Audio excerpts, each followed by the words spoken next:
எவ்வளவு பெரிய ஆர்டராக இருந்தாலும் அந்த ஜூஸ் கடை ஓனர் விக்ரம் கண்ணிமைக்கும் நேரத்தில் அதை டெலிவரி செய்து விடுவான். இதை எப்படி செய்கிறான் என்று பல பேர் அவனிடம் கேட்டிருக்கின்றனர். அவர்கள் அனைவரிடமும் எனக்கு அதுக்கான பதில்லாம் தெரியாது என்று அவன் சிறு புன்னகையுடன் பதிலளிப்பான். அன்று சுவரில் மாட்டியிருந்த கடிகாரத்தை பதற்றத்துடன் பார்த்த விக்ரம் வாடிக்கையாளர்களுக்கு மும்முரமாக ஜூஸ் பரிமாறிக் கொண்டிருந்தான். அப்போது 4-5 விலை உயர்ந்த கார்கள் அவன் ஜூஸ் கடைக்கு வெளியே வந்து நின்றது. அதிலிருந்து கருப்பு உடை அணிந்திருந்த சிலர் கீழே இறங்கினர். அவர்களை பார்த்ததும், வந்துட்டானுங்களா, இவனுங்களுக்கு வேற வேலையே இல்லை போல, இன்னைக்கு இவனுங்க கிட்ட சிக்கணும், அப்புறம் லேட் ஆகிடும், அப்படி மட்டும் ஆச்சுன்னா அந்த முட்டைக்கண்ணி கண்ணாலே எரிச்சிடுவா, எஸ்கேப்டா விக்ரம் என்று முணுமுணுத்த விக்ரம் அந்த வேலை பார்ப்பவர்களிடம் கடையை ஒப்படைத்து விட்டு பின்வாசல் வழியாக வெளியேறினான். வெளியே வந்த விக்ரம் சுற்றம் முற்றம் பார்த்தபடி வேகமாக நடக்கத் தொடங்கினான். விக்ரம் அங்கிருந்து வெளியேறியதை பற்றி அறியாமல் கருப்பு உடை அணிந்தவர்கள் அவனது ஜூஸ் கடைக்குள் சென்றனர். ஆனால் அதற்குள் விக்ரம் கடையை விட்டு வெகு தூரம் வந்திருந்தான். நானெல்லாம் யாரு, காத்த கூட கையில பிடிக்க முடியும், இந்த காளையை பிடிக்க முடியுமா என்று உற்சாகமாக சொன்னபடி விக்ரம் குறுக்கு சந்தில் இருந்து பிரதான சாலையை நோக்கி திரும்பும் போது திடீரென ஒரு கார் வந்து அவனை வழிமறித்து நின்றது. அப்படி ஒரு நிகழ்வை எதிர்பார்க்காத விக்ரம் காரின் மீது முன்னோக்கி விழச் சென்றான். பின்னர் விரைவாக தன்னை சுதாரித்துக் கொண்டவன், எவன்டா அது என் மேலேயே காரை ஏத்த பாக்குறது, முதல்ல காரை விட்டு கீழே இறங்கி வாடா என்றவன் அதன் பிறகே அந்த காரை கவனித்தான். அடுத்த கணம் மறுபுறம் திரும்பி நடக்க தொடங்கினான். அப்போது மற்றொரு கார் அவன் பாதையை வழிமறித்து நின்றது. அந்த காரில் இருந்து கருப்பு கோட் அணிந்திருந்த ஒரு முதியவர் இறங்கினார். அவர் பெயர் சுந்தரம். அவரை பார்த்தவன், நம்ம ராஜதந்திரம் எல்லாம் வீணாகிடுச்சே, இப்படி வந்து சிக்கிட்டியடா விக்ரம் என்று தன்னை தானே திட்டிக் கொண்டான். அப்போது அவன் முன்பு வந்து நின்ற சுந்தரம், என்ன தம்பி, எஸ்கேப் ஆகிடலாம்னு பாத்தீங்களா? ஆனா இன்னைக்கு என்னோட நீங்க வராம நான் இங்கிருந்து போக மாட்டேன் என்றார். ஓஹோ, அப்படியா சுந்தரம் தாத்தா, ஒன்னும் பிரச்சனை இல்ல, உடனே உங்க ஒய்ஃபுக்கு கால் பண்ணி இன்னைக்கு நைட் ஃபுல்லா நான் நடு ரோட்ல தான் நிக்க போறேன், அதனால நீ வீட்டை லாக் பண்ணிட்டு பத்திரமா தூங்கிடுன்னு சொல்லிடுங்க, சரியா என்று கிண்டலாக சொன்னான். ஏன் தம்பி இப்படி பண்றீங்க என்று அவர் கேட்டார். நான் என்ன பண்ண, நான் எதுவுமே பண்ணல, நீங்க தான் டெய்லி வேலை இல்லாம என்ன ஃபாலோ பண்ணிட்டு இருக்கீங்க. என்ன ஃபாலோ பண்ணதுக்கு ஏதாவது ஒரு பியூட்டியை ஃபாலோ பண்ணி இருந்தீங்கன்னா கூட இந்நேரம் கரெக்ட் பண்ணிருக்கலாம். ஆனா என் பின்னாடி சுத்தி நீங்க உங்க டைமை வேஸ்ட் பண்ணிட்டு இருக்கீங்க, அதை நினைக்கும் போதுதான் ரொம்ப கஷ்டமா இருக்கு என்று விக்ரம் தன் முகத்தை பாவமாக வைத்துக் கொண்டு சொன்னான். அது சரி, நான் உங்களை உங்க குடும்பத்தோட சேர்த்து வைக்க நினைச்சா நீங்க என் பொண்டாட்டிக்கிட்ட இருந்து என்ன பிரிக்க முயற்சி பண்றீங்களா மிஸ்டர் விக்ரம் ஆதித்யா என்று சுந்தரம் கேட்டார். அதுவரை விளையாட்டாக பேசிக் கொண்டிருந்த விக்ரமின் முகம் தீவிரமானது. என்னோட பேரு விக்ரம் ஆதித்யா இல்ல, விக்ரம் சன் ஆஃப் சரண்யா, தயவு செஞ்சு இனி அந்த பேரை சொல்லி என்ன கூப்பிடாதீங்க என்று விக்ரம் கோபமாக கத்தினான். நீ இப்படி சொல்றதால மட்டும் நீ அந்த குடும்பத்தை சேர்ந்தவன் இல்லன்னு ஆகிடாது. இங்க பாருங்க தாத்தா, இந்த வார்த்தையை நீங்க சொல்றதால மட்டும்தான் நான் அமைதியா இருக்கேன். வேற யாராவது என்கிட்ட இந்த மாதிரி பேசி இருந்தா நடக்கிறதே வேற. ஒரு விஷயத்த நல்லா ஞாபகம் வச்சுக்கோங்க, நான் சரண்யாவோட பையன் மட்டும்தான், என் அம்மா மட்டும்தான் என்னுடைய சொந்தம், மற்றபடி அந்த குடும்பத்துக்கும் எனக்கும் எந்த சம்பந்தமும் இல்லை. அதனால இந்த மாதிரி என்ன ஃபாலோ பண்றதை விட்டுட்டு வேற ஏதாவது வேலை இருந்தா போய் பாருங்க என்று விக்ரம் கோபமாக சொன்னான். அப்போது அந்த பக்கம் மக்கள் கூட்டமாக வருவதை கவனித்த சுந்தரம் விக்ரமை வலுக்கட்டாயமாக இழுத்து சென்று காரில் அமர வைத்தார். இப்ப எதுக்காக ஹீரோயினை கடத்திட்டு போற வில்ல மாதிரி என் கையை பிடிச்சி இழுத்துட்டு வந்தீங்க? ஒருவேளை நீங்க என்ன கடத்ததான் முயற்சி பண்றீங்களோ என்று விக்ரம் கேட்டதும் சுந்தரம் வாய்விட்டு சிரித்தார். ஒருவேளை உங்களை கடத்திட்டு தான் போகணும்னா அதுக்கும் நான் ரெடி தான் தம்பி. அதுக்கெல்லாம் வாய்ப்பே இல்லை தாத்தா. ஒருவேளை நீங்க என்ன கடத்திட்டு போய் அங்க விட்டாலும் சுவர் ஏறி குதிச்சாவது நான் தப்பிச்சு வந்துடுவேன் என்று விளையாட்டாக சொன்னவன் பின்னர், ப்ளீஸ் தாத்தா, என்ன புரிஞ்சுக்க ட்ரை பண்ணுங்க, என்ன நடந்தாலும் சரி நாங்க வரதா இல்ல, என்னை என் வழியில போக விடுங்களேன் என்றான். தேவையில்லாம சின்ன புள்ள மாதிரி அடம் பிடிக்காதீங்க தம்பி, உங்களுக்காக அங்க உங்க குடும்பம் காத்துக்கிட்டு இருக்கு என்று சுந்தரம் சொன்னதும் அவரை முறைத்து பார்த்த விக்ரம், தாத்தா ஏற்கனவே உங்ககிட்ட சொல்லிட்டேன், எனக்கு குடும்பம்னு எதுவும் இல்ல, பொதுவா எனக்கு கோபப்படுறது பிடிக்காது, தயவு செஞ்சு என்ன கோபப்பட வைக்காதீங்க என்று தீவிரமான குரலில் சொன்னான். நீங்க என்னதான் அந்த குடும்பத்தை சேர்ந்தவன் இல்லைன்னு சொன்னாலும் அந்த குடும்பத்தோட ரத்தம் தான் தம்பி உங்க உடம்புல ஓடுது, அதை உங்களால மறுக்க முடியுமா என்று சுந்தரம் சொன்னார். இல்ல தாத்தா, நீங்க சொல்றது தப்பு, என்னுடைய பிளட் குரூப் ஏ பாசிட்டிவ், அப்படின்னா என் அம்மாவோட ரத்தம் தான் என் உடம்புல ஓடுது. விக்ரம் சொன்ன பதிலை கேட்டு சுந்தரம் திகைத்து விட்டார். பின்னர் தன்னிலைக்கு திரும்பியவர் இன்று எப்படியாவது விக்ரமை சமாதானம் செய்துவிட வேண்டும் என்று நினைத்தார். உன் தாத்தாக்காகவாவது நீ திரும்பி வரணும் விக்ரம், பாவம் 2 வருஷமா உடம்புக்கு முடியாம இருக்கிறாரு, சாகர காலத்திலேயாவது அவர் நிம்மதியா சாக வேண்டாமா? உன்னை கண்டுபிடிக்க அவர் எவ்வளவு கஷ்டப்பட்டார் தெரியுமா? கிட்டத்தட்ட எல்லா சோர்ஸையும் பயன்படுத்தி 1 வருஷம் தேடின பிறகுதான் உன்னை எங்களால கண்டுபிடிக்கவே முடிஞ்சது. அது உனக்கும் தெரியும் தானே? இதுக்கப்புறமும் நீ வரமாட்டேன்னு அடம்பிடிச்சா என்ன அர்த்தம் என்று பொறுமையாக எடுத்து சொன்னார். ஐயோ தாத்தா, இந்த டயலாக்க கேட்டு கேட்டு என் காதுல ரத்தம் வந்துருச்சு. இங்க பாருங்க, என்னைக்கு நானும் என் அம்மாவும் அந்த வீட்டை விட்டு வெளியே வந்தோமோ அன்னைக்கே அவங்களுக்கும் எங்களுக்கும் நடுவுல இருந்த எல்லாமே முடிஞ்சு போச்சு. உடைஞ்ச உறவு என்னைக்கும் ஒட்டாது. தேவையில்லாம ஒட்ட வைக்க ட்ரையும் பண்ணாதீங்க என்று விக்ரம் சொன்னான். ஆனா உன்னை அங்க இருந்து யாருமே போக சொல்லவே இல்லையே விக்ரம். நீயே தானே உன் அம்மா கூட போன. இங்க பாருங்க, நீங்க என்ன சொன்னாலும் சரி, நான் என் முடிவிலிருந்து மாறதா இல்ல. நடந்ததை நீங்க மறந்திருக்கலாம் தாத்தா, ஆனா நான் மறக்கல. இன்னைக்கு என் மேல இவ்வளவு பாசமா இருக்கிற அந்த பெரிய மனுஷன் அன்னைக்கு என் அம்மாவை அவமானப்படுத்தின போது என்ன பண்ணாரு? அவர் பையன் என் அம்மாவை கஷ்டப்படுத்தும் போது அதெல்லாம் பார்த்துக்கிட்டு சும்மா தானே இருந்தாரு. அவர் பையனை தட்டி கேட்கவே இல்லையே. என்னைக்கு என் அம்மாவுக்கும் அவங்க புருஷனுக்கும் விவாகரத்து ஆச்சோ அன்னைக்கே எல்லாம் முடிஞ்சு போச்சு. சரி விக்ரம், அன்னைக்கு உன் அம்மாவுக்கு நடந்த அவமானத்தை உன்னால மறக்க முடியல, அதை நான் ஒத்துக்கிறேன். அதனாலதான் நீ உன் அம்மா குடும்பத்தோட எல்லா உறவையும் முறிச்சுக்கிட்ட. அதெல்லாம் சரிதான். ஆனா ஒவ்வொரு நாளும் ஒவ்வொரு நிமிஷமும் உன்னை விட குறைவான அந்தஸ்து இருக்கிற புருஷோத்தமன் குடும்பம் உன்னை அவமானப்படுத்திட்டே இருக்காங்களே, அப்போ நீ ஏன் அமைதியா இருக்க? இன்னும் நீ ஏன் அந்த வீட்டோட மருமகனா இருக்க? இது மட்டும் நியாயமா என்று சுந்தரம் கேட்டார். ஓ, என்ன வேவு பாக்குறீங்களா? சூப்பர். ஆனா எங்க தாழ்ந்து போகணும், எங்க எகிரி அடிக்கணும்னு முடிவு பண்ண வேண்டியது நான் தான். அதனால என்ன வேவு பாக்குறதை விட்டுட்டு உங்க வேலையை பாருங்க. என் வாழ்க்கை, என் விருப்பம், புரிஞ்சுதா என்று அவரின் கன்னத்தை தட்டியபடி சொன்னவன் பின்னர் காரை விட்டு கீழே இறங்கி வழியில் வந்த ஆட்டோவில் ஏறி சென்று விட்டான். சுந்தரம் விக்ரம் செல்லும் திசையையே பார்த்து கொண்டிருந்தார். விக்ரம் அங்கிருந்து வந்துவிட்டாலும் அவன் மனம் ஒரு நிலையில் இல்லை. ஆட்டோவில் அமர்ந்திருந்தவனின் எண்ணங்கள் அவனை அறியாமல் கடந்த காலத்திற்கு பயணிக்க தொடங்கியது. ஆதித்யா குடும்பம் சென்னை நகரம் மட்டுமின்றி இந்தியாவிலேயே பிரபலமான பணக்கார குடும்பங்களில் ஒன்று. ஆதித்யாவிற்கு ஒரு மகன், 2 மகள்கள் இருந்தனர். மகன் சம்பத், மருமகள் சரண்யா சம்பத். சரண்யாவின் ஒரே மகன் விக்ரம் ஆதித்யா. சம்பத்தும் சரண்யாவும் நெருங்கிய தம்பதிகளாக இருந்தனர். ஆனால் விக்ரமிற்கு 10 வயசு இருக்கும்போது சம்பத்தின் நடத்தையில் மாற்றம் ஏற்பட்டது. அதை அறிந்த சரண்யா சம்பத்திடம் நியாயம் கேட்டார். அதனால் கோபமடைந்த சம்பத் சரண்யாவை அடித்து வீட்டை விட்டு வெளியேறுமாறு சொன்னார். அதற்கு மேல் அவருடன் வாழ விரும்பாத சரண்யா தன் மகன் விக்ரமை அழைத்து கொண்டு வீட்டை விட்டு வெளியேறிவிட்டார். சில நாட்களுக்கு பிறகு தன் கணவரிடம் இருந்து விவாகரத்து வாங்கிவிட்டார். ஆனால் ஜீவனாம்சம் தருவதாக சம்பத் சொல்லிய போது அவருடைய பணம் 1 பைசா கூட தனக்கு தேவையில்லை என்று பிடிவாதமாக மறுத்துவிட்டார். தன் தாயை அவமதித்த குடும்பத்தில் இருந்து வரும் சொத்தை பெறுவதில் விக்ரமிற்கு விருப்பமில்லை. சிறு வயதிலேயே விக்ரமின் மனதில் தன் தந்தையின் மீது உண்டான வெறுப்பினால் அவன் ஆதித்யா குடும்பத்தை விட்டு விலகி இருக்க நினைத்தான். அதற்கு சான்றாக அன்று முதல் தன் பெயருக்கு பின்னால் இருந்த ஆதித்யா என்ற தனது தந்தையின் குடும்ப பெயரை நீக்கிவிட்டு தன் தாயின் பெயரை சேர்த்து கொண்டான். ஆதித்யா குடும்பத்தை விட்டு வெளியே வந்த பிறகு தாயும் மகனும் ஒரு சாதாரண வாழ்க்கை வாழ்ந்தனர். தனி ஒரு மனுஷியாக விக்ரமை காப்பாற்றி வளர்த்த சரண்யா 3 ஆண்டுகளுக்கு முன்பு உடல் நல குறைவால் இறந்து விட்டார். அப்போதும் விக்ரம் தன் தந்தையின் குடும்பத்திற்கு தகவல் அளிக்கவில்லை. அனைத்து காரியத்தையும் தானே முன்னின்று கவனித்துக் கொண்டான். ஒருவருடைய உதவியையும் நாடவில்லை. 2 ஆண்டுகளுக்கு முன்பு நகைத்துறையில் முடிசூடா மன்னனாக விளங்கும் புருஷோத்தமன் குடும்பத்தின் தலைவரான புருஷோத்தமன் விருப்பப்படி விக்ரம் அவரின் பேத்தி சுரபியை மணந்து கொண்டான். அவளுக்கு விக்ரமை திருமணம் செய்து கொள்ள சற்றும் விருப்பமில்லை. ஆனால் தன் தாத்தாவின் கட்டாயத்தின் பேரில் அவள் அவனை திருமணம் செய்து கொண்டாள். அவர்களுக்கு திருமணம் நடந்து 2 ஆண்டுகள் ஆகியிருந்தாலும் இன்று வரை அவர்கள் இருவரும் தம்பதிகளாக இருந்ததில்லை. ஆனால் இப்படி ஒரு திருமணம் நடக்க என்ன காரணம் என்பதை அவனும் புருஷோத்தமனும் மட்டுமே அறிவர். இப்போது புருஷோத்தமன் உயிரோடு இல்லாத நிலையில் அந்த ரகசியம் பற்றி அறிந்த ஒரே நபர் அவன் மட்டும்தான். கடந்த காலத்தை நினைத்து பார்த்த விக்ரமின் மனம் கனத்தது. அவன் இறங்க வேண்டிய இடத்தை அடைந்ததும் ஆட்டோ நின்றது. ஆழ்ந்த மூச்செடுத்த விக்ரம் தன் உணர்வுகளை கட்டுப்படுத்தியபடி ஆட்டோவை விட்டு கீழே இறங்கியவன் நிமிர்ந்து தனக்கு முன்னால் இருந்த ஆடம்பரமான ரிசார்ட்டை பார்த்தான். ஆட்டோ டிரைவரிடம் பணத்தை கொடுத்த விக்ரம் பின்னர் மெதுவாக நுழைவு வாயிலை நோக்கி சென்றான்.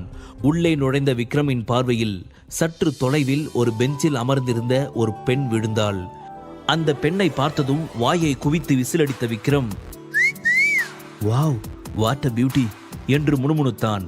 அப்போது, டேய், உன் பொண்டாட்டியவே சைட் அடிக்கிறிய, உனக்கு கொஞ்சம் கூட வெக்கமாவே இல்ல என்று அவன் மனசாட்சி நக்கலாக கேட்டது. அடுத்து உன் பொண்டாட்டியை சைட் அடிச்சாதான் தப்பு, என் பொண்டாட்டியை சைட் அடிக்கிறதுல எந்த தப்பும் இல்லை என்று அவன் சொன்னான். அது சரி, அவ பார்க்காத நேரம் நீ அவளை பார்த்தாதான் உண்டு. ஆனா தம்பி, ஆல்ரெடி லேட்டு. இப்படியே சைட் அடிச்சுக்கிட்டு இன்னும் லேட் பண்ணன்னு வச்சுக்கோயேன், சந்திரமுகியா மாறின கங்காவை நீ பார்க்க வேண்டியிருக்கும், ஞாபகம் வச்சுக்கோ என்று அவனுக்கு தோன்ற அப்போதுதான் தான் லேட்டாக வந்த விஷயம் விக்ரமின் ஞாபகத்திற்கு வந்தது. ஐயோ, இன்னைக்கு அந்த முட்டைக்கண்ணிக்கிட்ட அடி வாங்க போறது கன்ஃபார்ம் போலியே. சரி விடு விக்ரம், எவ்வளவோ பார்த்துட்ட, இவளை சமாளிக்க முடியாதா என்று தனக்குத்தானே முணுமுணுத்தவன் தன் மனைவி சுரபியை நோக்கி சென்றான். சுரபியின் அருகே சென்றவன், hi baby, you are looking so beautiful என்றவன் அவளை பார்த்து வசீகரமாக புன்னகைத்தான். அந்த வசீகர புன்னகை எந்த பெண்ணின் இதயத்தையும் படபடக்க வைக்கும். ஆனால் அது சுரபியிடம் எந்த மாற்றத்தையும் ஏற்படுத்தவில்லை. விக்ரமை எரிச்சலுடன் பார்த்த சுரபி, இதுக்கு ஒன்னும் குறைச்சல் இல்லை, எப்ப வர சொன்னா எப்ப வந்திருக்க என்று பல்லை கடித்தபடி கேட்டாள். சாரி பேபி, நான் கரெக்ட் டைமுக்கு தான் கிளம்புனேன், ஆனா வர வழியில கொஞ்சம் டிராபிக், அதான் லேட் ஆயிடுச்சு என்று விக்ரம் பாவமாக முகத்தை வைத்துக் கொண்டு சொன்னான். Please Vikram, be serious. நாம ஒன்னும் இங்க வந்து விருந்து சாப்பிட வரல, என் அப்பாவுடைய பிசினஸ்க்கு ஹெல்ப் பண்ண முடியுமான்னு கிருத்திகா ஹஸ்பண்ட் கிட்ட உதவி கேட்க வந்திருக்கோம். அதனால நீ உன்னோட விளையாட்டுத்தனத்தெல்லாம் விட்டுட்டு ஒழுங்காயிரு. உன்னால ஏதாவது ப்ராப்ளம் வந்துச்சு அவ்வளோதான் என்று சுரபி சொன்னாள். அவர்கள் இருவரும் பேசிக்கொண்டிருக்கும் போது ரிசார்ட் வாசலில் பென்ஸ் கார் ஒன்று வந்து நின்றது. காரை நிறுத்தும் போது காரில் இருந்தவன் அங்கு நின்று இருந்த விக்ரமையும் சுரபியையும் பார்த்து விட்டான். விக்ரமை கண்டதும் அவன் கண்கள் சிவந்தன. ஆனால் அதை வெளிக்காட்டிக் கொள்ளாமல் காரில் இருந்து இறங்கியவன் ஸ்டைலாக நடந்து வந்து விக்ரம் மற்றும் சுரபியின் முன்பு நின்றான். ஹே சுரபி, டாக்ஸிலியா வந்த? என்கிட்ட ஒரு வார்த்தை சொல்லியிருந்தா நானே வந்து உன்னை பிக்கப் பண்ணி கூட்டு வந்திருப்பனே. என்கிட்ட உன் புருஷன் மாதிரி கார் இல்லாமையா இருக்கு? நான் இப்படி சொல்றேன்னு என்ன தப்பா நினைக்காத. இந்த மாதிரி இடத்துக்கு வாடகை கார்ல வந்தா நம்ம குடும்பம் அந்தஸ்து என்ன ஆகுறது சொல்லு? நம்ம குடும்பம் என்ன உன் புருஷன் குடும்பம் மாதிரி வக்கத்த குடும்பமா என்ன? அதுக்காக தான் சொன்னேன் என்ற சங்கர் விக்ரமை பார்த்து ஏளனமாக புன்னகைத்தான். சங்கர் வேறு யாருமல்ல, சுரபியின் பெரியப்பா மகனாவான். இட்ஸ் ஓகே சங்கர், உன்னுடைய அக்கறைக்கு ரொம்ப நன்றி என்று சுரபி உணர்ச்சியற்ற குரலில் சொன்னாள். விக்ரமுக்கு பயங்கரமாக கோபம் வர, பி கூல் விக்ரம், இவனுக்காக டென்ஷன் ஆகி நம்ம உடம்பை கெடுத்துக்க கூடாது. டே வெள்ள பண்ணி, நீ என்ன கோபப்படுத்தி பிரச்சனையை உண்டு பண்ணதா இப்படியெல்லாம் பேசுறேன்னு எனக்கு தெரியும்டா. ஆனா உன் வலையில சிக்க நான் மீன் இல்லடா, திமிங்கலம் என்று நினைத்த விக்ரம் தன் விரலால் காதை குடைந்தபடி சங்கரை நக்கலாக பார்த்தான். விக்ரமின் நடத்தையை பார்த்த சங்கரின் கோபம் மேலும் அதிகரித்தது. எவ்வளவு பேச்சு பேசுறான், கொஞ்சமாவது சொரணம் இருக்கான்னு பாரு. எதுவுமே நடக்காத மாதிரி அமைதியா இருக்கான். இருடா, இன்னைக்கு நீ எப்படி இங்கிருந்து சந்தோஷமா போறன்னு நான் பாக்குறேன். நீ இங்கிருந்து கிளம்புறதுக்கு முன்னாடி உன் முகத்துல இருக்கிற அந்த சிரிப்பை அழிச்சு காட்டுறேன் என்று நினைத்தவன் அதற்கு மேல் அவர்களிடம் எதுவும் பேசாமல் உள்ளே சென்று விட்டான். அவன் உள்ளே சென்றதும், பார் விக்ரம், என் அப்பாவோட பிசினஸ் எவ்வளவு மோசமான நிலையில இருக்குன்னு உனக்கே நல்லா தெரியும். இன்னைக்கு நான் கிருத்திகாவோட புருஷன்கிட்ட என் அப்பா பிசினஸ்க்கு ஹெல்ப் பண்ண சொல்லி கேட்கறதுக்காக தான் இங்க வந்திருக்கேன்னு. ராகுல் மேத்தா சப்போர்ட் பண்ணா அப்பாவோட பிசினஸை திரும்ப நல்லபடியா நடத்த வாய்ப்பு இருக்கு. ஆனா எனக்கு உன்னை நினைச்சுதான் பயமா இருக்கு. சங்கர் கிட்ட நீ கொஞ்சம் கேர்ஃபுல்லா இரு. அவனுக்கு ஏற்கனவே உன்னை சுத்தமா பிடிக்காது. ஸோ நிச்சயம் உங்ககிட்ட வம்பு எடுப்பான். ஆனா அவன் என்ன பண்ணாலும் எனக்காக கொஞ்சம் பொறுத்துக்கோ ப்ளீஸ் என்று மெல்லிய குரலில் சுரபி எச்சரித்தாள். அட, இதுக்காக எதுக்கு பேபி ப்ளீஸ் எல்லாம் சொல்ற? அந்த வெள்ளை பண்ணி என்ன பண்ணாலும் நான் அமைதியா இருக்கேன், போதுமா? சரி வா உள்ள போலாம் என்று அவர் அங்கிருந்து செல்ல உள்ளே விக்ரம் சுரபி அங்க போடப்பட்டு இருந்த இருக்கைகளில் அமர்ந்தனர். அப்பொழுது அங்கு வந்த சங்கர் சுரபியின் கையில் இருந்த பரிசை பார்த்தவன், ஹே சுரபி, என்ன கிஃப்டா? அது சரி, உன் கசினுக்கு என்ன கிஃப்ட் வாங்கிட்டு வந்த? நான் அதை பார்க்கலாமா என்று கேட்டபடி பரிசை வாங்குவதற்காக கையை நீட்டினான். அவன் கையை தட்டிவிட்ட சுரபி அவன் பரிசை எடுத்துவிடக் கூடாது என்பதற்காக அதை இறுக்கி பிடித்தபடி, நீ பார்க்க வேண்டிய அவசியம் இல்லை என்றாள். அது சரி, ஏதாவது காஸ்ட்லியான கிஃப்டா இருந்தா நீயும் பெருமையா காட்டியிருக்கலாம். ஆனா ஒன்னுக்கும் உதவாத உன் புருஷனால நிச்சயமா காஸ்ட்லியா கிஃப்ட் வாங்கி கொடுத்திருக்க முடியாதுன்னு எனக்கு நல்லாவே தெரியும்.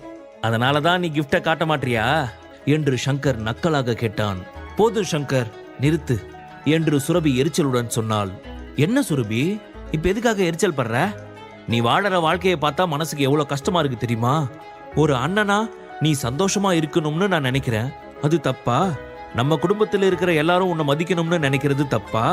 நம்ம குடும்பத்தை சேர்ந்தவங்க பெரிய பெரிய மில்லியனர்ஸை கல்யாணம் பண்ணிருக்காங்க. ஆனா நீ மட்டும் ஒரு வெறும் பையல் இப்படி கல்யாணம் பண்ணிருக்க. அதனாலதான் இன்னைக்கு நீயும் உன் குடும்பமும் இந்த நிலைமையில இருக்கீங்க. நீ இந்த ஒன்றுத்துக்கும் உதவாதவனோட இருந்தா இப்படி தான் எல்லார்கிட்டையும் அவமானப்பட வேண்டியிருக்கும். நான் ஏற்கனவே இதை பற்றி உங்ககிட்ட பல முறை சொல்லிட்டேன். ஃபர்ஸ்ட் இவனை டிவோர்ஸ் பண்ணிட்டு நம்ம தகுதிக்கு ஏற்ற ஒருத்தனை பார்த்து கல்யாணம் பண்ணிக்கோ. ஷங்கர், நீ சொல்ல வேண்டியதை சொல்லி முடிச்சிட்டியா இல்லை இன்னும் இருக்கா என்று சுரபி கோபமாக கேட்டாள். இப்போ எதுக்காக கோபப்படுற சுரபி? நான் உன்னோட நல்லதுக்கு தானே சொன்னேன். இப்போ நீ எதுக்காக இங்கே வந்திருக்கேன்னு எனக்கு நல்லாவே தெரியும். உன் அப்பாவோட பிஸ்னஸ்க்காக தானே. இவனால தான் இன்னைக்கு உங்கள் அப்பாவோட பிஸ்னஸ் இந்த நிலைமையில இருக்கு. நான் சொல்றதை கேளு. இவனை விட்டுட்டு நம்ம ஸ்டேட்டஸ்க்கு ஏற்ற ஒருத்தனை கல்யாணம் பண்ணிக்கோ. அதுக்கப்புறம் உங்கள் அப்பாவுடைய பிஸ்னஸ்க்கு எந்த ப்ராப்ளமும் வராது. நீங்கள் அதை நல்லபடியாக நடத்தலாம் என்று விக்ரமை பார்த்து நக்கலாக புன்னகைத்தபடி ஷங்கர் சொன்னான்.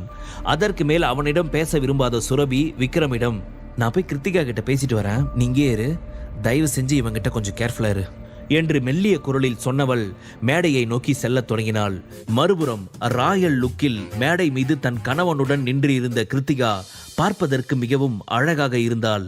கிருத்திகாவை பார்த்து புன்னகைத்த சுரபி, ரொம்ப சந்தோஷமா இருக்கு கிருத்திகா, ஹாப்பி மேரிட் லைஃப், நீ எப்பவும் இதே மாதிரி சந்தோஷமா இருக்கணும் என்றாள். சுரபியை பார்த்ததும் கிருத்திகாவின் முகம் மாறியது. சுரபியை ஏறெடுத்து கூட பார்க்க விரும்பாதவள், உன் கிஃப்டை ஒரு ஓரமா வச்சுட்டு கிளம்பு என்றாள். இதை கேட்ட சுரபி முகத்தில் அறை வாங்கியது போல உணர்ந்தாள். இருந்தாலும் தான் அங்கு வந்த காரியத்தை மனதில் கொண்டு கிருத்திகாவை பார்த்து வலிய புன்னகைத்தவள், நான் உன் கூட கொஞ்சம் பேசணும் என்றாள். நீ என் கூட பேச வேண்டிய அவசியம் இல்லை. எதுக்காக நீ இங்க வந்த? எதுக்காக இவ்வளோ காஸ்ட்லியான கிஃப்ட் வாங்கிட்டு வந்திருக்க? எல்லாமே எனக்கு தெரியும். உன்னோட இந்த நரித்தந்திரம் எல்லாம் என்கிட்ட வேலைக்காகாது. உங்க அப்பாவோட பிசினஸ்க்கு ஹெல்ப் பண்ண எங்களுக்கு கொஞ்சம் கூட இன்ட்ரெஸ்ட் இல்லை என்று கிருத்திகா கடுமையாக சொன்னாள். அதை கேட்டதும் சுரபியின் முகத்தில் இருந்த சிரிப்பு காணாமல் போனது. அவளை அறியாமல் அவள் உடல் லேசாக நடுங்கியது. ப்ளீஸ் கிருத்திகா, நான் உன்னதான் மலை போல நம்பி வந்திருக்கேன் என்று சுரபி நடுங்கிய குரலில் சொன்னாள். மேடைக்கு கீழே அமர்ந்திருந்த விக்ரமை ஒரு பார்வை பார்த்த கிருத்திகா பின்னர் திரும்பி சுரபியை பார்த்து, சரி நான் உனக்கு ஹெல்ப் பண்றேன், ஆனா அதுக்கு ஒரு கண்டிஷன் இருக்கு என்றாள். என்ன கண்டிஷன் சொல்லு, நீ என்ன சொன்னாலும் நான் கேட்கிறேன் என்று சுரபி சொன்னாள். நீ விக்ரம டிவோர்ஸ் பண்ணணும். சுரபி கிருத்திகாவிடம் உதவி கேட்டு கெஞ்சுவதை மேடைக்கு அடியில் இருந்து விக்ரம் பார்த்து கொண்டிருந்தான். அவனால் அதை தாங்கிக் கொள்ள முடியவில்லை. என் பேபி மகாராணி மாதிரி இருக்க வேண்டிய ஆளு இவகிட்டெல்லாம் போய் கெஞ்சிக்கிட்டு இருக்காளே, நான் மட்டும் இருக்க வேண்டிய இடத்துல இருந்திருந்தா என் பேபிக்கு இப்படிப்பட்ட நிலைமை வந்திருக்குமா என்று நினைத்த விக்ரமிற்கு மனதிற்கு கஷ்டமாக இருந்தது. ஆனால் இந்த சூழ்நிலையிலும் தனது குடும்பத்துடன் இணைய அவனது மனம் தயாராக இல்லை. எனவே நடப்பதை வேடிக்கை பார்ப்பதை தவிர தற்போது அவனிடம் வேறு வழி இல்லை. மறுபுறம் விக்ரம் அமர்ந்திருந்த அதே டேபிளில் தான் புருஷோத்தமன் குடும்பத்தின் மற்ற மருமகன்களும் அமர்ந்திருந்தார்கள். அவர்கள் அனைவருமே அந்தஸ்தில் உயர்ந்தவர்கள். எனவே அவர்கள் அனைவரும் அவனுடன் பேசுவதை தங்கள் அந்தஸ்திற்கு குறைவாக நினைத்தனர். அதனால் அவனை கண்டுகொள்ளாமல் அவர்கள் அனைவரும் தங்களுக்குள் பேசிக் கொண்டிருந்தனர். விக்ரமும் அதை கண்டுகொள்ளாமல் தன் போனை நோண்டிக் கொண்டிருந்தான். அப்போது ஷங்கர் அங்கு வந்தான். அந்த வீட்டின் மருமகன்களை விடவும் ஷங்கர் பணக்காரனாக இருந்தான். அதனால் அவனை கண்டதும் அங்கிருந்த அனைவரும் எழுந்து நின்றனர். ஆனால் விக்ரம் அப்படியே அமர்ந்திருந்தான். அதை பார்த்த ஷங்கருக்கு கடும் கோபம் வந்தது. 10 பைசாக்கு வக்கில்லனாலும் இந்த திமிருக்கு ஒன்றும் குறைச்சல் இல்லை என்று முணுமுணுத்த ஷங்கர் விக்ரமின் அருகில் இருந்த இருக்கையில் அமர்ந்தான். பின்னர் விக்ரமிடம், என்ன விக்ரம் போனை நோண்டிக்கிட்டு இருக்க? இவங்க யாரும் உங்ககிட்ட பேசலையா? இவங்க யாரும் உன்னை கூட சேர்த்துக்கலையா என்று கேட்டான். அப்படியெல்லாம் இல்ல என்று விக்ரம் சொன்னான். சும்மா பொய் சொல்லாத விக்ரம், இவங்க எல்லாரும் பணக்காரங்க, அதான் நீ அவங்க ஸ்டேட்டஸ்க்கு ஈக்குவலா இல்லைன்னு நினைச்சு உன்னை ஓரம் கட்டிட்டாங்க, அப்படிதானே? அடட, அப்படியெல்லாம் இல்லை மச்சான், பண்ணிங்க தான் கூட்டமா இருக்கும், சிங்கம் சிங்கிளா தான் இருக்கும்னு நம்ம தலைவரே சொல்லியிருக்காரு. நான் தான் சிங்கமாச்சே, அதான் தனியா இருக்கேன் என்று விக்ரம் நக்கலாக சொன்னான். அவன் சொன்னதை கேட்டு அங்கிருந்த அனைவருக்கும் கோபம் வந்தது. What you mean Vikram? அப்போ எங்களெல்லாம் பண்ணிங்கன்னு சொல்றியா என்று ஷங்கர் கேட்டான். நான் எப்போ அப்படி சொன்னேன்? நான் என்னத்தானே சிங்கம்னு சொன்னேன் என்று முகத்தை பாவமாக வைத்துக் கொண்டு சொன்னான். விக்ரம், இதெல்லாம் கொஞ்சம் கூட சரியில்லை என்று ஷங்கர் சொன்னான். அப்போது, விட்டு தள்ளுங்க ஷங்கர், இவனை மாதிரி லோக்கல் கிட்ட இருந்து இப்படிப்பட்ட பேச்சு தான் வரும். எங்க என்ன பேசணும்னு தெரியாத இடியட் இவன், அவன் கூட பேசுறது நமக்கு தான் அசிங்கம் என்று அங்கிருந்த ஒருவன் சொன்னான். எங்களையாடா பண்ணிங்கன்னு சொல்ற? இருடா, இன்னைக்கு எல்லார் முன்னாடியும் உன்னை அவமானப்படுத்தி காட்டுறேன் என்று நினைத்த ஷங்கர், ஹே காய்ஸ், யாரும் இன்னும் ட்ரிங்க்ஸ் பண்ண ஸ்டார்ட் பண்ணலையா என்ன என்று கேட்டவன் மேஜையின் மீது இருந்த சாம்பியன் பாட்டிலை எடுத்து குலுக்கியவன் அது சரியாக திறக்கும் நேரத்தில் விக்ரமின் முன்பு வைத்தான். அடுத்த கணம் அந்த சாம்பியன் பாட்டிலில் இருந்த மது அனைத்தும் விக்ரமின் முகத்தில் தெரித்தது. அதை பார்த்து அங்கிருந்த அனைவரும் வாய்விட்டு சிரித்தனர். சங்கர் செய்த காரியத்தால் விக்ரம் கோபமடைந்தான். இருந்தாலும் சுரபியும் அவள் தந்தையும் தங்கள் தொழிலை தக்க வைத்துக் கொள்ள எடுக்கும் முயற்சிகளை நினைத்து பார்த்தவன் தன் கோபத்தை கட்டுப்படுத்தி கொண்டு அருகில் இருந்த டிஷ்யூ பேப்பரை எடுத்து தன் முகத்தை துடைத்தான். பின்னர் எதுவும் சொல்லாமல் அங்கிருந்து கிளம்பினான். என்ன இவன் எரிமலையா வெடிப்பான்னு பார்த்தா அமைதியா போறான், விடக்கூடாது என்று நினைத்த சங்கர் விக்ரமன் எழுந்து கொள்வதை பார்த்தவன் தானும் உடனடியாக எழுந்து நின்று வேண்டுமென்றே விக்ரமின் கால்களுக்கு இடையில் தன் கால்களை விட்டான். அவனின் எதிர்பாராத செய்கையில் தடுமாறிய விக்ரம் தன்னை சமாளித்துக் கொண்டு நின்று விட்டான். ஆனால் சங்கர் வேண்டுமென்றே தரையில் விழுந்தான். பின்னர் விக்ரமை முறைத்து பார்த்தவன், உனக்கு எவ்வளவு தைரியம் இருந்தா என்ன கீழே தள்ளி விட்டிருப்ப என்று சத்தமாக கத்தினான். அவன் போட்ட சத்தத்தில் அங்கிருந்த அனைவரின் கவனமும் அவர்கள் புறம் திரும்பியது. இங்க என்ன பிரச்சனை என்று கேட்டபடி மணமகன் ராகுல் அங்கு வந்தான். அவனுக்கு பின்னால் கிருத்திகாவும் சுரபியும் வந்தனர். நாங்க எல்லாரும் உன் கல்யாணத்துல சந்தோஷமா இருந்தோம் ராகுல், அது பொறுக்காம இந்த விக்ரம் என்கிட்ட சண்டை போடுறான், அவன் இந்த மொத்த பார்ட்டியும் கெடுத்துட்டான் என்று சங்கர் கோபமாக சொன்னான். சங்கர் சொன்னதை கேட்ட ராகுல், விக்ரம் உனக்கு என்ன பைத்தியமா பிடிச்சிருக்கு, ஏன் இப்படி பண்ண என்று கேட்டான். இங்க பாருங்க, நான் எதுவுமே பண்ணல, என் விரல் கூட அவன் மேல படல என்று விக்ரம் அமைதியாக சொன்னான். அப்போ சங்கர் பொய் சொல்றானா என்று ராகுல் கேட்டான். பாருங்க, என் மேல எந்த தப்பும் இல்ல, வேணும்னா நீங்க இங்க இருக்கிற யார்கிட்ட வேணும்னாலும் கேட்டுக்கோங்க என்று விக்ரம் நிதானமாக சொன்னான். ராகுல், இவன் பேச்ச நம்பாதீங்க, இவன் பொய் சொல்றான். நாங்க எல்லாரும் ஒன்னாதான் ட்ரிங்க்ஸ் பண்ணிட்டு இருந்தோம். இந்த விக்ரம் எங்கிருந்து வந்தான்னு தெரியல, திடீர்னு என் கூட சண்டை போட தொடங்கிட்டான். என் கூட இருந்த எல்லாருமே அதை பார்த்தாங்க என்று சங்கர் சொன்னான். அவன் சொன்னதை கேட்ட ராகுல் அங்கிருந்தவர்களை பார்த்தான். அவனுடன் இருந்த அனைவருமே புருஷோத்தமன் குடும்பத்தை சேர்ந்தவர்கள். அவர்கள் அனைவருமே சங்கருடன் எப்போதும் நல்ல உறவில் இருக்க விரும்பினர். எனவே ஆமா, சங்கர் சொல்றது உண்மைதான். இந்த விக்ரம் அளவுக்கு அதிகமா குடிச்சிருக்கான்னு நினைக்கிறேன். வரும்போதே தள்ளாடிக்கிட்டு தான் வந்தான். அவன் வேணும்னே தான் சங்கரை தள்ளி விட்டுட்டான் என்று ஒருவன் சொன்னான். மற்றவர்களும் சங்கருக்கு ஆதரவாகவே பேசினர். வேணும்னா நீங்களே பாருங்க, அவன் மேல இருந்து எப்படி ஒயின் ஸ்மெல் வருதுன்னு. ஓசில கிடைச்சதுன்னு இவன் குடிக்காம அதுல குளிச்சிருக்கான் என்று சங்கர் நக்கலாக சொன்னார். அவர்கள் அனைவரும் சொன்னதை கேட்ட விக்ரம் இனி தன்னை நிரூபிக்க வேண்டிய கட்டாயம் இல்லை என்று நினைத்தான். ஏனென்றால் அங்கிருக்க யாரும் அவன் பேச்சை நம்ப தயாராக இல்லை என்று அவனுக்கு நன்றாக தெரியும். இவனெல்லாம் யாரு ஃபங்க்ஷனுக்கு இன்வைட் பண்ணா? இப்படிப்பட்ட ஒருத்தன் நம்ம குடும்பத்துக்கு மருமகனா வந்ததே நமக்கெல்லாம் அவமானம். இதுல இவன் நமக்கு ஈக்குவலா இந்த ஃபங்க்ஷனுக்கு வேற வந்திருக்கான். இந்த சுரபிக்கு கொஞ்சம் கூட புத்தியே இல்லை, அதனாலதான் இவனை இங்க கூட்டிட்டு வந்திருக்கா என்று புருஷோத்தமன் குடும்பத்தை சேர்ந்தவர்கள் சுரபியை திட்டினர். அதுவரை அமைதியாக இருந்த சுரபி கண்களில் கண்ணீருடன் விக்ரமை பார்த்து, நான் உன்னை கேர்ஃபுல்லா இருன்னு படிச்சு சொன்னேனே, நீ இப்ப என்ன பண்ணி வச்சிருக்க என்று கேட்டாள். அவள் இன்று கிருத்திகாவின் கணவர் ராகுலிடம் தன் தந்தையின் வியாபாரம் குறித்து பேசுவதற்காக அங்கு வந்திருந்தாள். நடந்த சண்டையில் அவளால் இனி அது பற்றி பேச முடியுமா என்று தெரியவில்லை. சுரபி, நீயும் உன் புருஷனும் ராகுலோட வெட்டிங் பார்ட்டியை கெடுத்துட்டீங்க, அதுக்காக அவனை அவங்க 2 பேர்கிட்டயும் மன்னிப்பு கேட்க சொல்லு என்று சங்கர் சொன்னான். அவன் சொன்னதை கேட்ட சுரபிக்கு என்ன செய்வதென்று தெரியவில்லை. அவள் கண்களில் கண்ணீருடன் விக்ரமை பார்த்தாள். விக்ரமால் அவள் கலங்கி நிற்பதை தாங்கிக் கொள்ள முடியவில்லை. ராகுல் கிருத்திகா தம்பதியின் முன் சென்று நின்றவன், கிருத்திகா, ராகுல், இன்னைக்கு உங்க வாழ்க்கையோட மிக முக்கியமான நாள். இங்க என்னால ஏற்பட்ட பிரச்சனைக்கு நான் உங்ககிட்ட மன்னிப்பு கேட்டுக்கிறேன், என்ன மன்னிச்சிடுங்க என்றான். அவனை பார்த்து நக்கலாக சிரித்த சங்கர் அவன் அருகே வந்து, உன்னை எப்படி அவமானப்படுத்தின பாத்தியா, இனிமேலாவது என்கிட்ட மரியாதையா நடந்துக்கோ, போனா போதுன்னு தான் உன்னை விட்டுடுறேன் என்றான். யாரு உன்கிட்ட? அதுக்கெல்லாம் வாய்ப்பே இல்லை ராஜா. இப்போ நான் மன்னிப்பு கேட்டது கூட என் பேபிக்கு மட்டும்தான். அவளுக்காக மன்னிப்பு என்ன, மழைய பேத்து எடுத்துட்டு வாடான்னு சொன்னா கூட நான் ரெடி.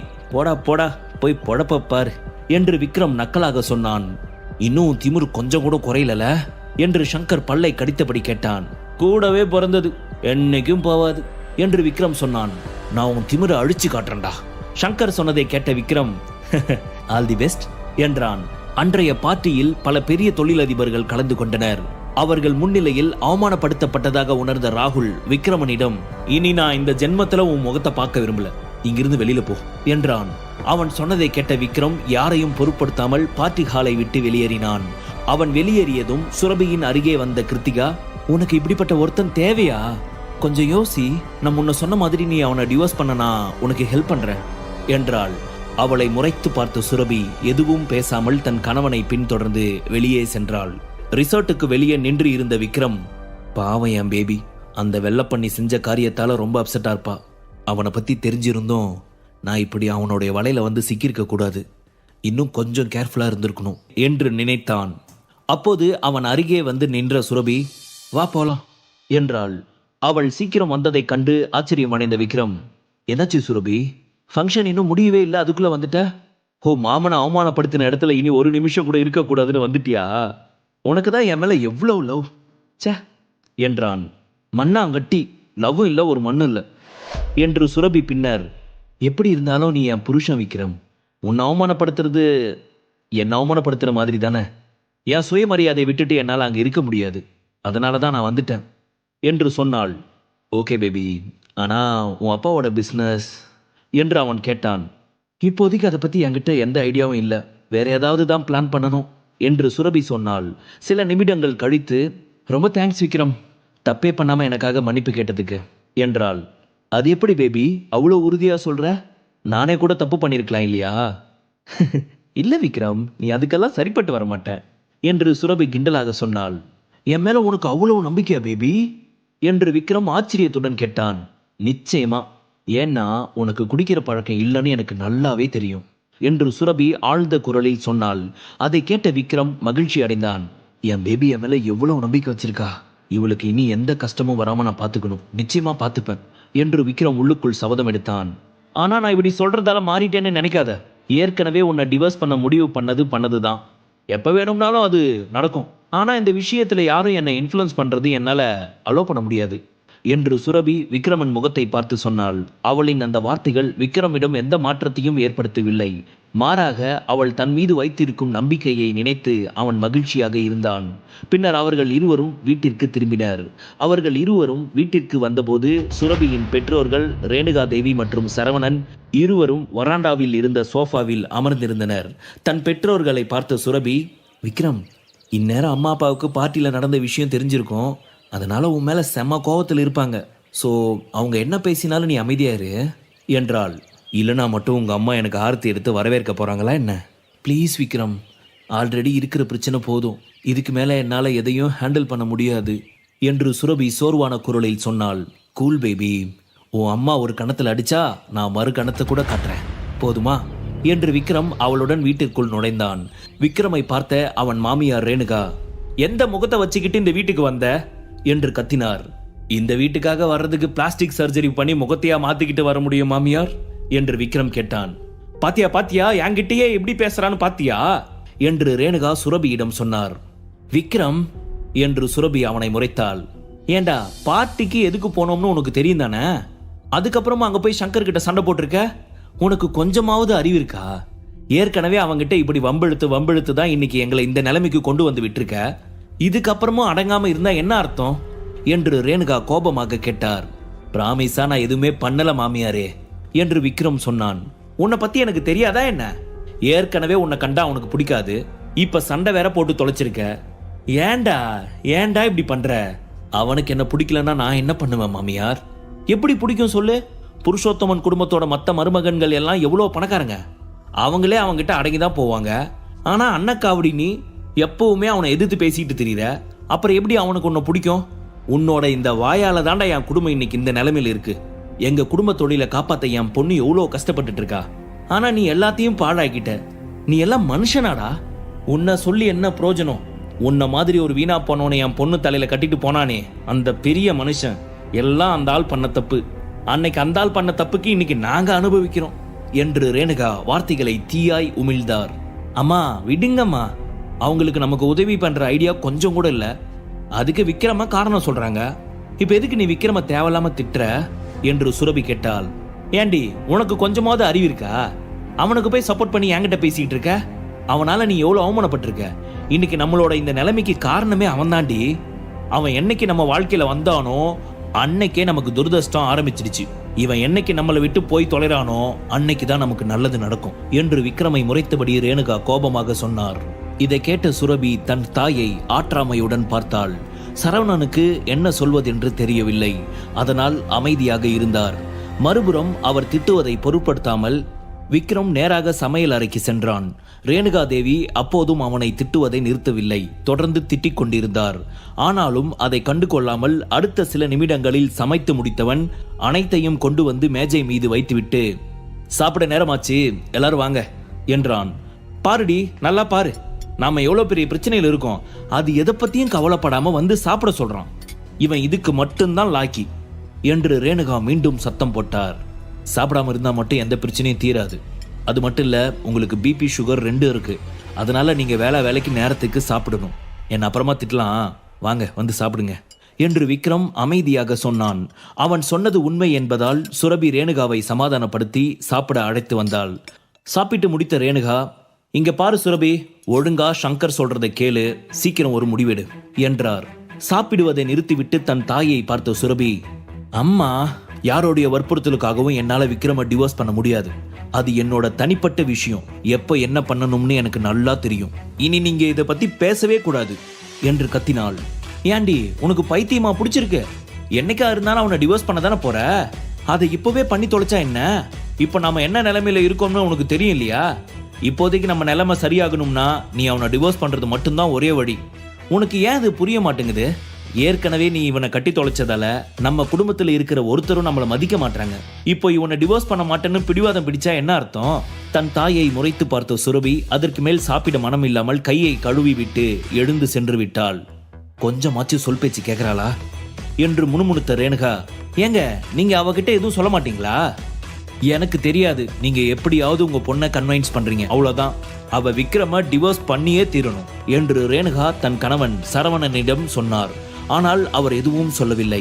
அவரின் அமைதியை கவனித்த ரேணுகா, உங்க பொண்ணு என்ன பேசியே கொல்றா, நீங்க பேசாமலேயே என்ன கொல்றீங்க என்றவரின் பார்வையில் சாப்பிட்டுக் கொண்டிருந்த விக்ரம் விழுந்தான். அவனை பார்த்ததும் அவரின் கோபம் மேலும் அதிகரித்தது. ஏண்டா இந்த பேச்சு பேசுறேனே, உனக்கு கொஞ்சமாவது வெக்கம், மானம், சூடு, சொரண ஏதாவது இருக்கா? என் பொண்ணை விட்டுட்டு தான் போய் தொலையன், நாங்களாவது நிம்மதியா இருப்போம் என்றவர் பின்னர் கையை கழுவி விட்டு அந்த இடத்தை விட்டு சென்று விட்டார். அவர் சொன்னதை கேட்ட விக்ரமின் கைகள் ஒரு நொடி உணவில் அலைந்தன. இந்த அம்மா திட்டுச்சேன்னு சாப்பிடாம இருந்தா வருஷம் முழுக்க பட்டினி தான் கிடக்கணும் விக்ரம். சோறா சொரணையான்னு வந்தா நமக்கு சோறு தான் முக்கியம் என்று தனக்குத்தானே முணுமுணுத்த விக்ரம் பின்னர் எதுவும் நடக்காதது போல தட்டில் இருந்த உணவை சாப்பிட்டு விட்டு அனைத்து பாத்திரங்களையும் எடுத்து சென்று கழுவி வைத்துவிட்டு தன் அறைக்கு சென்றான். தன் அறைக்குள் நுழைந்ததும் கட்டிலில் அமர்ந்து தியானம் செய்ய தொடங்கினான். பல ஆண்டுகளாக அவன் வளர்த்து கொண்ட நல்ல பழக்கம்தான் தினமும் தியானம் செய்வது. அதுதான் அவனுக்கு மன அமைதியை தருகிறது. எப்போதும் அவன் மனதை தெளிவாக வைத்திருக்கவும் அவன் சக்திகளை கட்டுக்குள் வைத்திருக்கவும் உதவுகிறது. அரை மணி நேர தியானத்திற்கு பிறகு தன் கண்களை திறந்த விக்ரமனின் பார்வையில் அவன் ஆடைக்கு நடுவில் வைத்திருந்த மரப்பெட்டி விழுந்தது. அதன் அருகே சென்று அந்த மரப்பெட்டியை எடுத்து திறந்து பார்த்தான். அதனுள் ஒரு பச்சை நிற பெண்டன்ட் ஒன்று இருந்தது. அதை பார்த்ததும் அவன் கண்கள் ஒளிர்ந்தன.